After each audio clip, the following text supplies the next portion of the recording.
بسم اللہ الرحمن الرحیم۔ السلام علیکم جی۔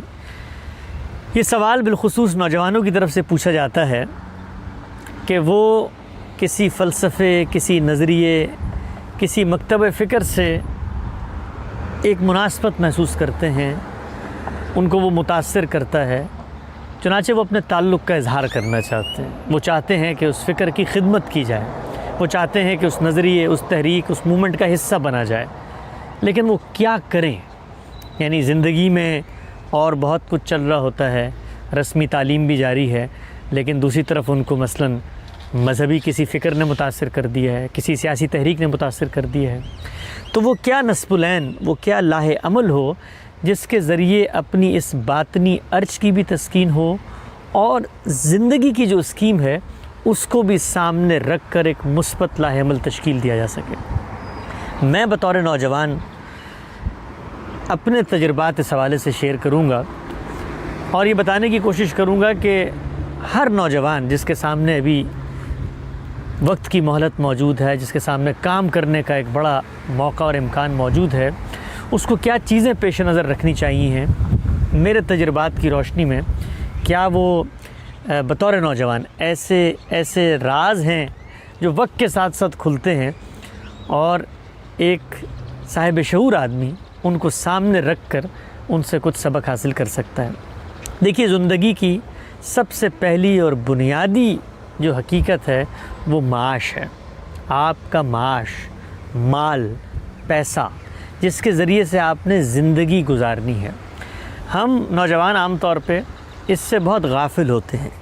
ہمیں لگتا ہے کہ کسی نظریے سے ہم متاثر ہو گئے ہیں، کسی نقطہ نظر کی جذباتیت پہ ہم مبتلا ہو گئے ہیں، اب کھانے پینے کا بندوبست کر لے گا، اللہ تعالیٰ کر لے گا، وقت کے ساتھ ساتھ ہو جائے گا تو ٹھیک ہے، نہیں ہوگا تو کوئی بات نہیں۔ لیکن یہ حقیقت پسندی نہیں ہے، اس لیے کہ آپ آج اکیلے ہیں، مجرد ہیں، آپ کے والدین، کل آپ کو شادی ہوتی ہے، آپ کے بچے، آپ کا خاندان، آپ کا گھر، یہ سب آپ کی ذمہ داری بن جاتے ہیں، اور پھر خود آپ کو ایک وقت تک تو اس لاوبالی پن میں زندگی گزار سکتے ہیں، لیکن ایک وقت ایسا آتا ہے کہ جس وقت پیسہ اور مال ہی ہے جو سوسائٹی میں آپ کو ارادے اور اختیار کی طاقت کو قائم رکھ کر کھڑے رکھنے کی صلاحیت دیتا ہے۔ ورنہ شب و روز تو اسی میں گزر جائیں کہ کھایا کہاں سے جائے اور پکایا کیا جائے اور بل کیسے ادا کیے جائیں۔ تو زندگی کی سب سے بڑی بنیادی حقیقت وہ معاشی طور پر خود مختار، معاشی طور پہ فعال اور معاشی طور پہ اپنے پیروں پر کھڑا ہونا ہے۔ پہلا سوال جس کو ہر نوجوان کو حل کرنا چاہیے ہے کہ وہ زندگی میں کمائے گا کہاں سے، کھائے گا کیا، وہ کیا ہنر، وہ کیا پیشہ، وہ کیا کاروبار، وہ کیا کام ہے جس کے ذریعے سے اس کا گھر چلے گا۔ یہ پہلا فیصلہ ہے جو اس کو کرنا چاہیے۔ اس کے لیے اگر اس نے فیصلہ کر لیا کہ میں نے ڈاکٹر بننا ہے، انجینئر بننا ہے، آرٹسٹ بننا ہے، سائنسدان بننا ہے، تو پھر رسمی طریقہ کار، لکھا پڑھا ایک طریقہ ہے کہ جس میں آپ نے ایکسل کرنا ہے۔ گویا وہ آپ کا بنیادی مقصد ہے زندگی گزارنے کا، بنیادی مقصد ہے۔ اب آپ نے ایک اچھا ڈاکٹر بننا ہے تاکہ آپ اس کے ذریعے اپنی معیشت کا بھی بندوبست کر سکیں، آپ نے ایک اچھا سائنسدان بننا ہے، آپ نے ایک اچھا آرٹسٹ بننا ہے۔ اس کے بعد یہ معاشی مسئلہ حل ہو جاتا ہے، کسی بھی طرح سے حل ہو سکتا ہے۔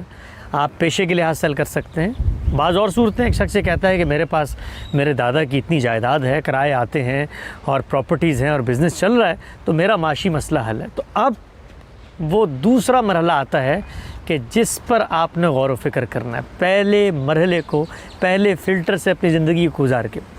دوسرا مرحلہ یہ ہے کہ اس بات کا جائزہ لیں کہ آپ میں کیا کرنے کی صلاحیت رکھی گئی ہے۔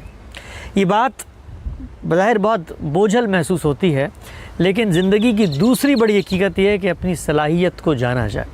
ہم لوگ بالعموم بہت بڑے بڑے خواب دیکھتے ہیں۔ بڑے خواب دیکھنا کوئی بری بات نہیں ہے، لیکن بڑے خواب دیکھنے کے لیے یہ ضروری ہے کہ آپ میں وہ صلاحیت موجود ہو جو بڑے خواب کو پورا کرنے کے لیے درکار ہے۔ مثلا میں اگر پوری زندگی یہ خواب دیکھتا ہوں کہ میں علامہ اقبال جیسا شاعر بننا چاہتا ہوں، لیکن اللہ تعالیٰ نے میرے اندر شاعری کا ہنر اور مادہ ہی نہیں رکھا، تو یہ در حقیقت میں نے اپنی صلاحیت کو غلط سمجھے ہوئے ایک غلط خواب تعبیر کر لیا ہے۔ تو ہمیشہ اس بات کا جائزہ لیں کہ آپ کے اندر صلاحیت کیا ہے۔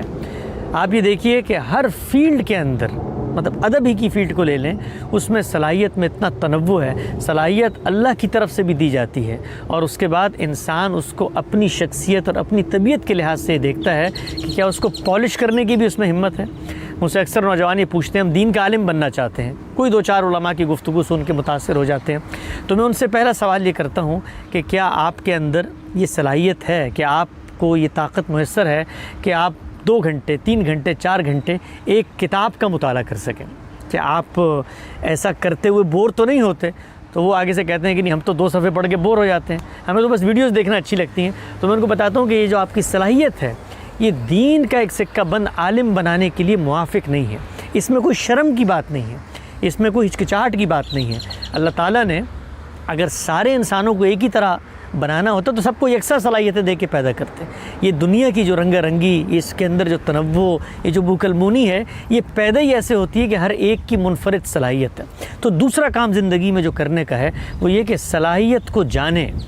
مذہب کا کام کرنا چاہتے ہیں، معیشت کا کام کرنا چاہتے ہیں، سیاست کا کام کرنا چاہتے ہیں، سب سے اہم چیز ہے کہ آپ میں کرنے کی صلاحیت کیا ہے۔ دیکھیے، ایک آدمی بہت اچھا عروض کا ماہر بن سکتا ہے، شعر کا وزن نکال سکتا ہے، لیکن وہ اچھا شاعر نہیں بن سکتا۔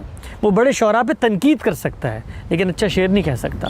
تو صلاحیت کو جانے بغیر اگر آپ کسی میدان میں قدم رکھیں گے تو اس کا نتیجہ کیا نکلے گا؟ اس کا نتیجہ نکلے گا کہ کچھ عرصے بعد آپ ایک کم صلاحیت کے ساتھ اس میدان میں اپنا ہنر آزما رہے ہوں گے، اور معاشرہ اس بارے میں بہت حساس ہے۔ وہ کھوٹے کو تو قبول کرتے نہیں، کھرے کو بھی بڑی مشکل سے کرتا ہے۔ تو آپ یہ دیکھیں گے کہ ایک بڑی ریزنٹمنٹ کا آپ کو سامنا ہوگا۔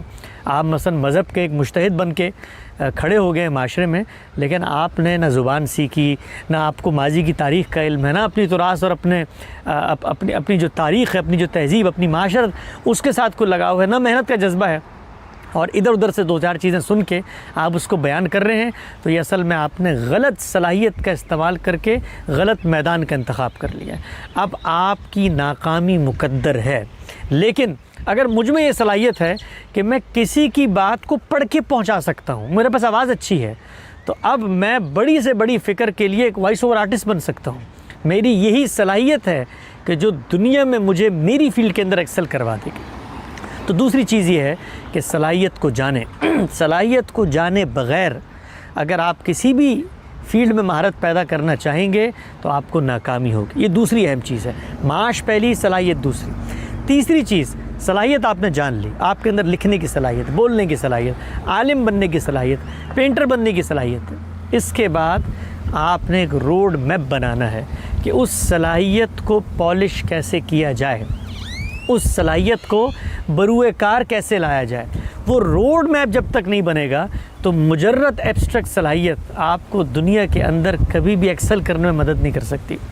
ہمارے استاد جناب جاوید غامدی صاحب کا میں ایک انٹرویو پڑھ رہا تھا 1974 کا، اور اس وقت ان کی عمر کوئی 21-22 سال ہے۔ اس انٹرویو میں ان سے کسی نے پوچھا کہ آپ زندگی میں کیا کرنا چاہتے ہیں، تو آپ یقین جانیں کہ جو انہوں نے اپنی صلاحیت کو جاننے کے بعد لاہ عمل بیان کیا ہے آج سے کوئی 50 سال پہلے، ایگزیکٹ وہی لاہ عمل ہے جس پہ انہوں نے 50 سال عمل کیا، کہ میں دین کی جو کاؤنٹر تعبیر ہے، جو تشکیل جدید کا کام ہے فکر اسلامی کی، وہ کروں گا۔ میں حدیث پہ کام کروں گا، ان خطوات پہ کروں گا۔ اگرچہ مرحلہ اس پر کام کرنے کا 50 سال بعد آیا اس ترتیب میں، لیکن لاہ عمل اور روڈ میپ طے تھا۔ روڈ میپ طے نہ ہو تو پھر آپ اپنی صلاحیت کو بروئے کار نہیں لا سکتے۔ آپ کبھی ادھر کبھی ادھر اڑتی ہوئی پتنگ کی طرح چلتے پھریں گے، لیکن معاشرے اور سوسائٹی کے لیے کوئی پروگریسو، کوئی کانکریٹ، کوئی پازیٹیو کام نہیں کر سکیں گے۔ تو تیسری چیز یہ ہے کہ روڈ میپ تشکیل دیں، اور روڈ میپ تشکیل دیتے ہوئے یہ بات ہمیشہ پیش نظر رہنی چاہیے کہ چھوٹے کام سے، ابتدائی کام سے انسان اپنی صلاحیت کو بھی پالش کرتا ہے، اور خود آن جاب ٹریننگ ہوتی ہے اس پہ گزر کے۔ یعنی یوں نہیں ہے کہ آپ کسی جزیرے میں بیٹھ کے صلاحیت کو ایک دن پالش کریں گے اور پھر کام کرنا شروع، لیکن کام کا جو لاہ عمل ہو وہ ایک تدریج، ایک ترتیب سے ہو۔ یہ تیسری چیز ہے۔ اور چوتھی چیز یہ ہے کہ ڈسپلن، اس کام میں دوام، اس کام میں استمرار۔ آپ نے یہ طے کر لیا کہ آپ میں مثلا مذہبی ٹیکسٹ کو پڑھنے کی صلاحیت ہے، آپ نے اس صلاحیت کو پالش کیا، آپ نے تلفظ کو سیکھا، اب آپ نے ایک روڈ میپ بنایا کہ میں نے مثلاً قرآن مجید کے ترجمے کو پڑھنا ہے، تو اب چوتھی چیز یہ ہے کہ اس میں دوام اور استمرار ہو۔ روز ایک آیت پڑھیں، ہفتے میں ایک آیت طے کر لیں، جو بھی لاہ عمل طے کریں، لیکن اس پر پابندی کے ساتھ کاربند رہیں، تو آپ یہ دیکھیں گے کہ قطرہ قطرہ ملتے ملتے ایک وقت آئے گا کہ وہ ایک سمندر بن جائے گا، اور یہی آپ کا اصل کنٹریبیوشن ہوگا۔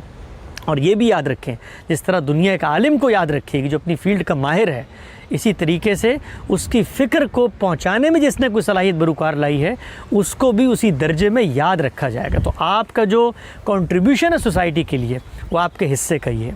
میں آپ سے یہ عرض کروں کہ جب ہم ان 4 چیزوں کو نظر انداز کر دیتے، معاش، صلاحیت، روڈ میپ اور اس پر عمل کرنے کا طریقہ کار، ہوتا کیا ہے؟ ہوتا یہ ہے کہ ہم معاش کو ایک طرف رکھ کے اپنی جذباتیوں میں مبتلا ہو کے کسی پیشن میں لگ جاتے ہیں، تو چوتھے روز معیشت کا مسئلہ پیدا ہو جاتا ہے، تو اس کو چھوڑ کے پھر پیسے کے لیے بھاگ رہے ہوتے ہیں، تو پھر ڈپریشن میں مبتلا ہوتا ہے کہ ہم کرنے تو کچھ اور آئے تھے لیکن ہمیں کسی اور کام میں لگا دیا گیا۔ اسی طرح سے صلاحیت غلط ہو تو کارکردگی غلط ہوتی ہے، ریزنٹمنٹ کا سامنا ہوتا ہے، آپ دیکھتے ہیں کہ لوگ پھر آپ کا مذاق بنا لیتے ہیں۔ اسی طریقے سے انسان صلاحیت ٹھیک ہو، معاش کا بندوبست ہو، روڈ میپ نہ ہو تو نتیجہ نہیں نکلتا، پروڈکٹ سامنے نہیں آتی، اس لیے کہ اس پہ دوام، استمرار اور ڈسپلن سے عمل نہیں کیا جاتا۔ تو یہ 4 چیزیں ہیں جو بالخصوص نوجوانوں کو سامنے رکھنی چاہیے، اور وہ ان کو پیش نظر رکھیں گے تو آپ دیکھیں کہ زندگی میں جو بھی کام وہ کریں گے اس کام کا ایک غیر معمولی نتیجہ نکلے گا، اور یہی ان کی اس معاشرے کے لیے سب سے بڑی کنٹریبیوشن ہوگی۔